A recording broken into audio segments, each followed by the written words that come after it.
kabajamoota fi jaallatamoota maatiiwwan waaqayyoon kan jaallattan waaqayyo isiniin kan jaallatu hordoftoonni chaanaalii keenyaa hundumti keessan akkam ooltanii akkam turtan akkam yoo nageessanii waaqni keenya galannii fi ulfina teessoo isaa aariyaam irratti sa'aatiif haa ta'u jecha guyyaa har'aa kana mata duree tokko qabadheetan dhufee jira. Innis maalidha? Waan raawwannuu fi waan taasisu tokko beekuun barbaachisaadha jechaadha. Innis maalidha? Hunduma durs viidiyoo jalqaba irratti seensa irratti ilaaltan kana gaafa ilaaltanii maaltu isinitti dhaga'ama? Dhugumatti warreen akkasii kun beekaniitu moo wallaalaniitu moo maaliif gochaa akkasii raawwatu kan jedhu keessa keessanitti gaaffii uumuun isaa hin hafu jechaadha. Mee kutaa macaafa qulqulluu irraati macaafa seenaa baraa isa lammaffaa zeenaa mo'aayil kan jennu irratti dubbii jiru mee waliitiin haa ilaallu. Macaafa seenaa baraa isa lammaffaa boqonnaa 26 lakkoofsa 15 kaasnee gaafa ilaallu seenaa nama tokko Ooziyaan namicha jedhamu seenaa isaa agarra jechaadha. Warreen of tultonni yeroo hundumaa of tulummaa isaaniitiin gatii of tulummaa isaanii ni argatu jechaadha. Macaafa seenaa baraa boqonnaa 26 isa lammaffaa boqonnaa 26 lakkoofsa 15 kaasnee gaafa ilaallu haa ta'u malee lapheen isaa badiidhaaf yeroo yaadetti waaqa isaa waaqayyootiin ni miidhee jedha. Gara mana qulqullummaattis galee ultuu yookiin immoo cinaa kan jennu qabatee mana qulqullummaa keessatti cinaa qabatee mana qulqullummaa keessa ulee jedha. Laala maatiiwwan waaqayyo. Ija jabumni guddaa cubbuu akkamii akka inni fidu, badii akkamii akka inni fidu, salphina akkamii akka inni fidu asirraati ilaala jecha. Keessumaa waan nuuf hin malle tokko goonee argamuun, waan nurraa hin eegamne tokko raawwannee argamuun dhumni isaa kufaatii hin taane nutti fida jecha. Lapheen isaa badiidhaaf yemmuu yaadutti baduudhaaf ilaalaa. Warra na kabajan nan isaan kabaja jedha macaafni qulqulluu. Kabajammoo warra naaf hin qabne nan isaan tuffadha jedha. Salphachuu tuffatamuu waaqayyoon nu haa oolchu. Kanaan booda Ooziyaan luba miti, daaqonii miti, paappaasii miti, homaa miti. Gara mana qulqullummaa galeetu aangoo waan qabuuf mana qulqullummaa keessa cinaa qabatee uluu eegalee jedha. Lubichis Azaariyaas kan jedhamu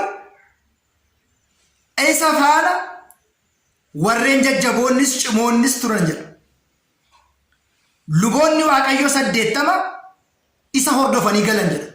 Luboonni waaqayyoo 80 isa hordofanii galan. Mootichis Ooziyaan balaaleffachuudhaan yaa Ooziyaan ixaana uluun aarsuun kan eebbifame luboota warra Aaroon ijoollee lubootaa malee muudama isaanii malee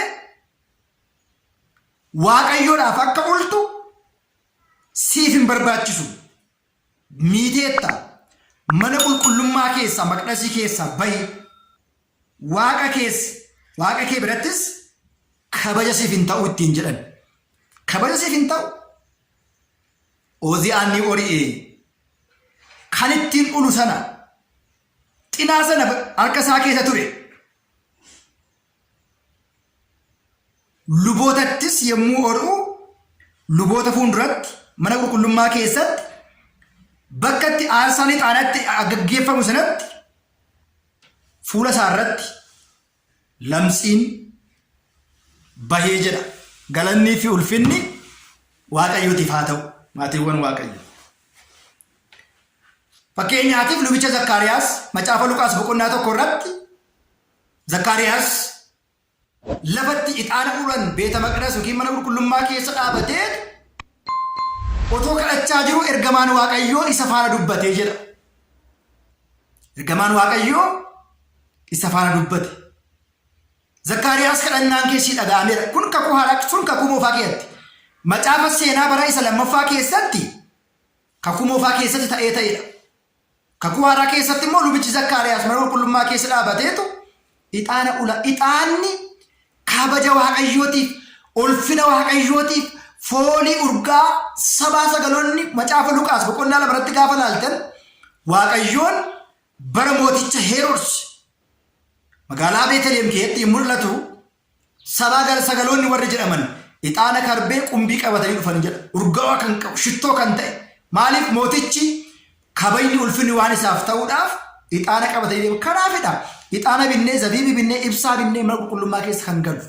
Abbooliin keenya immoo yommuu sirna qulqulleessaa cinaa isaanii qabataniit egaa cinaa kan singarramu daaqoniin aarsuu hin danda'u. Mi'imanii yookiin immoo uummanni aarsuu hin danda'u. Paappaasii monoksee aangoo lubummaa kan qabu qofatu mana qulqullummaa keessatti aarri aaru sun kabaja guddaa ulfina guddaa kan qabu macaafa qulqulluu kan jiru ta'uu isaati. Nuti immoo uffata keenya jala qabannee fooliin ixaanaa sun isa dhibame baay'ee fayyisa. Isa hidhame hafuura hamaa irraa hiika waan ta'eedhaaf abbooliin keenya uluu waaqayyoof kan dhiyaatu waan ta'eedhaaf. Oziyaan of tuulummaa isaatiin ilaala qulqullummaa keessa galee qaama isaa kana burroo kan godhu lamxii kan jedhu. Bara kana keessa kakuu haaraa keessa wanta akkasiin jiru.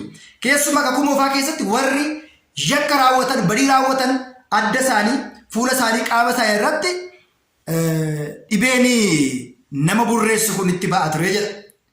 Oziyaan battalumatti gochaan kee gaarii miti. Mana qulqullummaa keessa galte ixaana uluun aangoo lubootaa warra lubootaa malee siin miti gaafa jedhamu ori'ee akkamittan uluu dhiisa enee kamaannaan ishee na'u. Namoonni akkas jedhan jiru.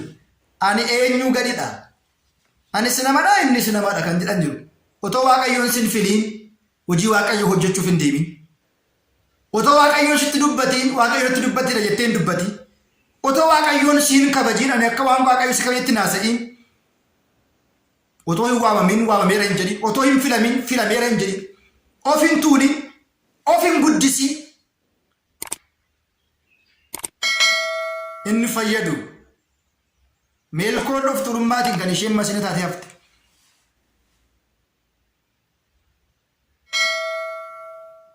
Oziyaanis of tuulee ani eenyu gadidha. Luboonnis namadha anis namadha yoo dhule jedhee seene gatii isaa argate. Namoonni baay'een bifa kanaatiin mana waaqayyoo keessatti salphina guddaan isaan gubbaa qaqqabeera. Kabaja warri barbaadu kabaja waaqayyoo dubbata. Waa'ee kabaja waaqayyoo haasa'a. Warri kabaja waaqayyoo salphina itti fakkaatee waaqayyoof kabaja hin qabne waaqayyoo abbaa murtoo dhugaatii. Kana of eeggachuun baay'ee barbaachisaadha. Oziyaan fuula isaa irratti maal ta'e lamxiin ta'ee jedha. Akkuma Oziyaanis of tuulummaan taabota waaqayyoo dhaqeetu qabachuu gaafa dhaqu harki isaa lamaan irraa cite. Shakkitoonni bara kanaas akka kanadha. Amma nama kana akkuma ilaaltanii maal jechaadha kun?